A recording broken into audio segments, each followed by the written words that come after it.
Bonjour et bienvenue à chacun et à chacune, ceux qui sont dans la salle, ceux qui sont par visio.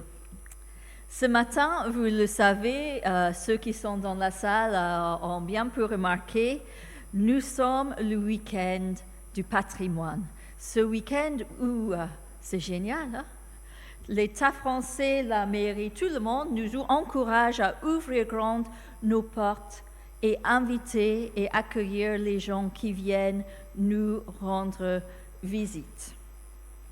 Et en préparant ce week-end, cette journée du patrimoine, je me suis plongée dans un dossier préparé par l'un de mes prédécesseurs au moment des 150 ans de l'Église. Et là-dedans, j'ai trouvé beaucoup de trésors. Et, entre autres, j'ai trouvé le texte d'une prédication du pasteur fondateur de cette église, datant de novembre 1840.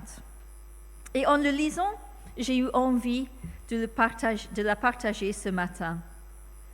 Car le dimanche du patrimoine est un moment propice pour revisiter notre histoire, certes, mais surtout parce que la parole de Dieu est intemporelle, toujours d'actualité.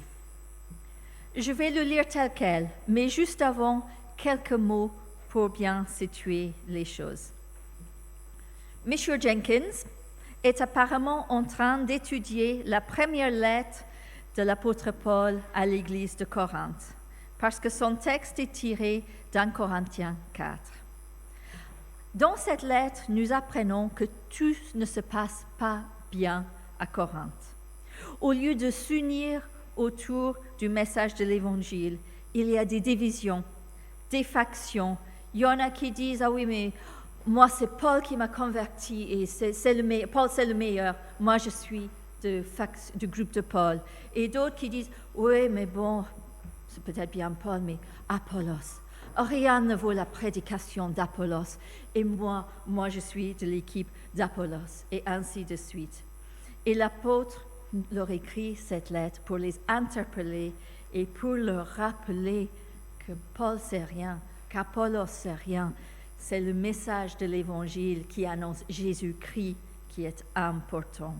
Et il en a déjà parlé dans le chapitre 3 et il va continuer à interpeller l'Assemblée à ce sujet dans le chapitre 4. Et puis juste un mot de vocabulaire. Jenkins utilise un mot à plusieurs reprises qui a légèrement changé de sens au fil des décennies. Il va accuser l'église de Corinthe d'être charnelle. Et là, il y a un piège possible pour nous. Parce que charnel fait penser à chair, bon, pas cette chair-là. Et ça peut nous donner l'idée que Paul est en train de faire un contraste entre ce qui est physique, corporel et qui serait mauvais, et ce qui est invisible, immatériel, qui serait bien. Mais en réalité, le mot chair ou charnel, chez l'apôtre Paul, ne parle pas très souvent de nos corps physiques. Ça peut arriver, mais ce n'est pas son utilisation majoritaire. Parce que nos corps physiques font partie de la bonne création de Dieu, n'est-ce pas? Mais Paul utilise ce mot pour parler de notre ancienne nature, de l'état d'être de l'être humain qui n'a pas encore rencontré Jésus, qui n'a pas encore été transformé par son Esprit Saint. Je vais maintenant lire le début d'Un Corinthiens 4 et je vais le lire 2 fois dans 2 traductions. D'abord dans la traduction Osterwald, qui est la traduction utilisée et citée par Jenkins, et puis dans la traduction la Nouvelle Français courant, qui va, je pense, nous aider dans notre compréhension. D'abord Osterwald. Que chacun donc nous regarde comme des serviteurs de Christ et des dispensateurs du mystère de Dieu. Mais au reste, ce qu'on demande des dispensateurs, c'est que chacun soit trouvé fidèle. Pour moi, il m'importe fort peu d'être jugé par vous ou par un tribunal humain, et je ne me juge pas non plus moi-même, car je ne me sens coupable de rien. Pour cela, néanmoins, je ne suis pas justifié. Mais celui qui me juge, c'est le Seigneur. C'est pourquoi ne jugez de rien avant le temps, jusqu'à ce que vienne le Seigneur, qui mettra en évidence les choses cachées dans les ténèbres, et qui manifestera les desseins des cœurs, et alors Dieu donnera à chacun sa louange. Or, mes frères, je me suis appliqué ces choses, ainsi qu'Apollos, à cause de vous, afin que vous appreniez en nos personnes à ne pas penser au-delà de ce qui est écrit, afin que nul ne vous mette son orgueil en l'un pour s'élever contre l'autre. Qu'est-ce qui te distingue? Et qu'as-tu que tu l'aies reçu? Et si tu l'as reçu, pourquoi t'en glorifies-tu, comme si tu ne l'avais point reçu? Le même texte dans un français plus récent. Considérez-nous donc comme des serviteurs du Christ, ayant la responsabilité d'annoncer les projets du salut de Dieu. Tout ce qu'on le demande à un gérant, c'est d'être fidèle. Pour ma part, peu importe que je sois jugé par vous ou pour un tribunal humain, je ne me juge pas non plus moi-même. Ma conscience, il est vrai, ne me rapproche rien, mais je n'en suis pas reconnu juste pour autant. Le Seigneur est celui qui me juge. Ne portez donc de jugement sur personne avant le moment fixe. Attendez que le Seigneur vienne. Il mettra en lumière ce qui est caché dans l'obscurité et révélera les intentions secrètes du cœur des êtres humains. Alors, chacun recevra de Dieu la louange qui lui revient. Frères et sœurs, j'ai appliqué ce qui précède Apollos et moi-même pour votre instruction. J'ai voulu que, par notre exemple, vous appreniez le sens de ce principe. Il convient de rester dans les limites fixées par ce qui est écrit. Aucun de vous ne doit être prétentieux en prenant le parti d'une personne contre une autre. Car en quoi penses-tu être supérieur aux autres? Tout ce que tu as, ne l'as-tu pas reçu de Dieu? Puisqu'il est ainsi, pourquoi faire le fier à propos de ce que tu as, comme si tu ne l'avais pas reçu? Alors, à partir de maintenant, c'est M. Jenkins qui parle. Et qu'est-ce que tu as que tu l'aies reçu? 1 Corinthiens 4, 7. Il paraît que l'état de l'Église de Corinthe n'était pas tel que l'apôtre Paul pouvait en être satisfait. C'est pourquoi il le leur dit dans le chapitre précédent. Cette Église est tombée dans le piège du Satan. Elle est devenue charnelle, tellement que l'apôtre ne pouvait plus lui parler comme à des hommes spirituels forts dans la grâce et dans la reconnaissance de Jésus-Christ, mais il est obligé de leur parler comme à des enfants en Christ, qui commençaient à apprendre et à connaître l'évangile du Sauveur. Et parce qu'ils étaient charnels, il y avait parmi eux l'envie et des dissensions et des divisions. Et l'on disait, pour moi, je suis de Paul, et l'autre, pour moi, je suis d'Apollos, ou bien de Pierre. Et l'apôtre leur demande, puisque ces choses se trouvaient parmi eux, n'êtes-vous pas charnels et ne vous conduisez-vous pas à la manière d'hommes? Il paraît que l'orgueil est en grande partie la cause de l'envie, des disputes et des dissensions. Ainsi, il y avait dans cette Église des hommes qui étaient fiers d'un grand savoir, de leur sagesse humaine, ne sachant pas que la sagesse humaine et leur orgueil étaient une folie. Et pour détruire cet orgueil, il leur demande dans ce verset 4-7, « Et qu'est-ce que tu as que tu ne l'aies reçu ?»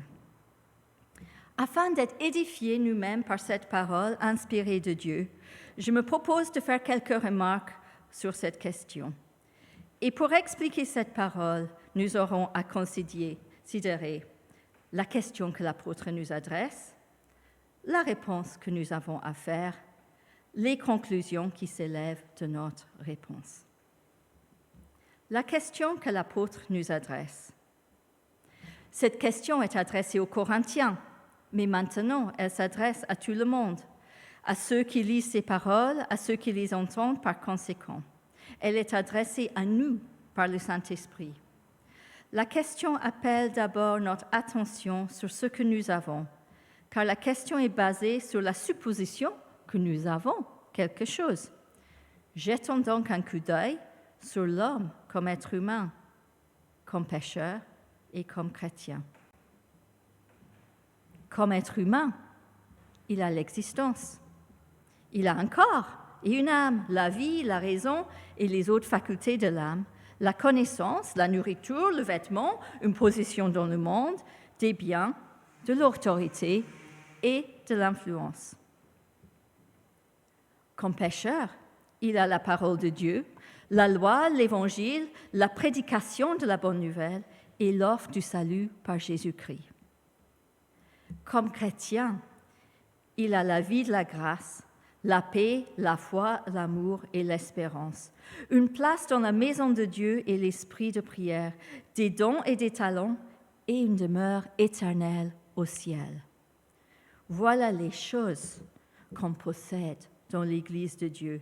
Et voilà la question qui nous est adressée. Et qu'est-ce que tu as que tu ne l'aies reçu de Dieu?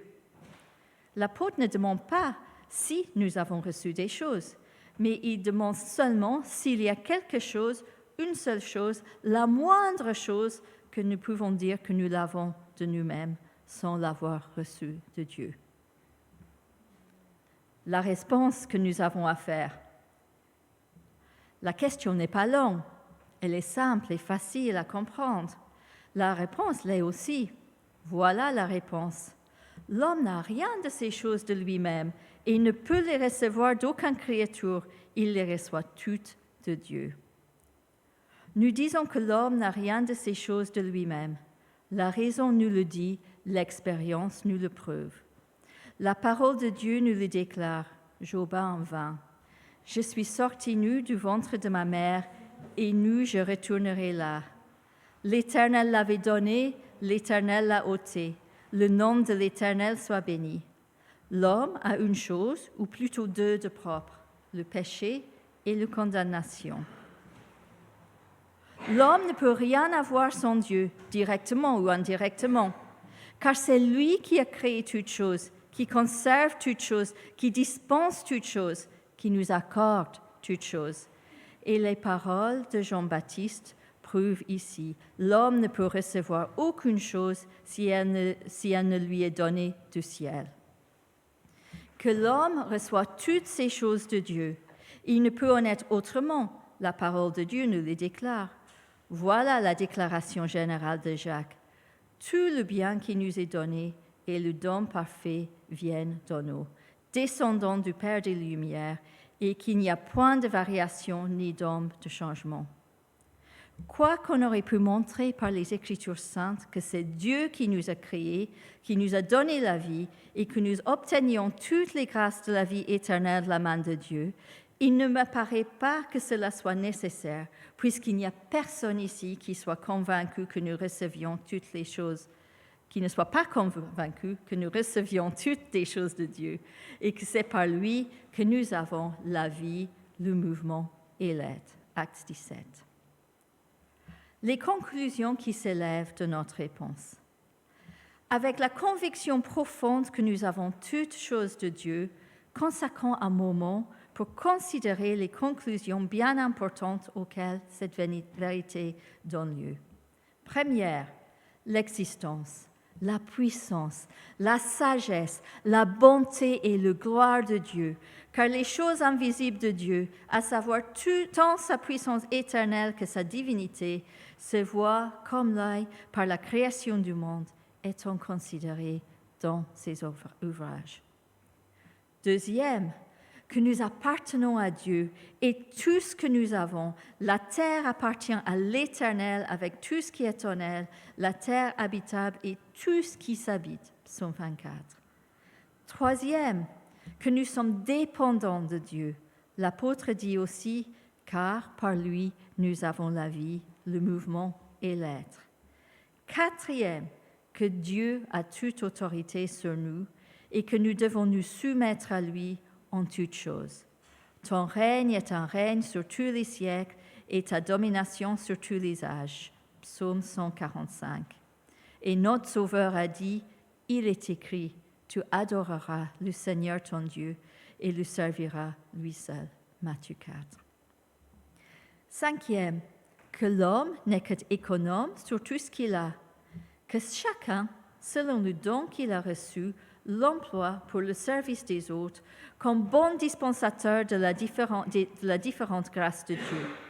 Et chacun à qui aura été beaucoup donné, il sera beaucoup demandé, et celui qui aura été beaucoup confié, il sera plus redemandé. Luc 13. Sixième, le néant de l'homme est une base d'humilité. Toutes les nations sont devant lui comme un rien, et il ne les considère que comme la poussière et comme un néant. Ésaïe 40. Septième, la présomption de la folie et de l'orgueil. Notre texte en est l'illustration. Huitième, que nous devons mettre toute notre confiance en Dieu. Confiez-vous en l'Éternel en perpétuité, car le bonheur des siècles est en l'Éternel Dieu. Neuvième, que nous devons adresser toutes nos prières à Dieu, notre Père qui est aux cieux. Et dixième, que nous devons le remercier pour toutes choses. Rendez grâce pour toutes choses, car c'est là mon nom, et je donnerai point ma gloire à un autre, ni ma louange aux images taillées. Ésaïe 42. Le texte de M. Jenkins termine là. Je ne sais pas s'il élaborait autour de chacun de ces 10 points. Ça aurait fait une prédication bien longue, mais il me semble que dans le temps, il faisait des prédications bien longues. On ne peut pas le savoir et je n'ai pas voulu lui attribuer les paroles qui n'étaient pas les siennes. Je me permets donc quelques mots de conclusion, mais ne paniquez pas. Je ne vais pas en faire en 10 points. Qu'est-ce que tu as que tu ne l'aies reçu? Ou, pour prendre une traduction plus récente, tout ce que tu as, ne l'as-tu pas reçu de Dieu? Bien sûr, l'apôtre s'attend à ce qu'on réponde que si, on a tout reçu de Dieu. Tout ce que nous avons, tout ce que nous sommes, vient de lui comme un cadeau de la grâce. Et donc, il n'y a pas de place pour l'orgueil, pour les factions dans l'Église de Jésus-Christ, parce que nous sommes tous à égalité devant la croix. Nous sommes tous les pécheurs pardonnés. Et il n'y a pas lieu de mettre l'un ou l'autre sur un piédestal, ou de se déclarer plutôt partisan de Paul ou d'Apollos ou de Pierre ou de qui sais-je. Je ne sais pas pourquoi Jenkins a choisi ce texte en novembre 1840. Est-ce qu'il y avait des problèmes de ce type dans la petite église de Morlaix qui était toujours en phase de naissance?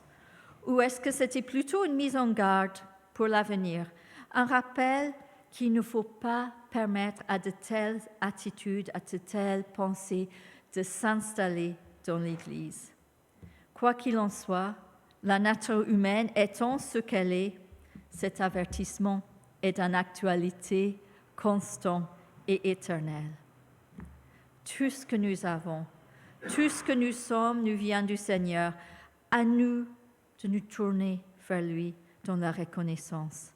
À nous de nous tourner vers lui pour nous rendre disponibles de vivre d'une manière qui lui fasse plaisir, disponibles de le suivre là où il nous amène, disponibles de le servir selon son appel. Amen. Et je vous invite à vous lever et nous allons prendre un chant assez traditionnel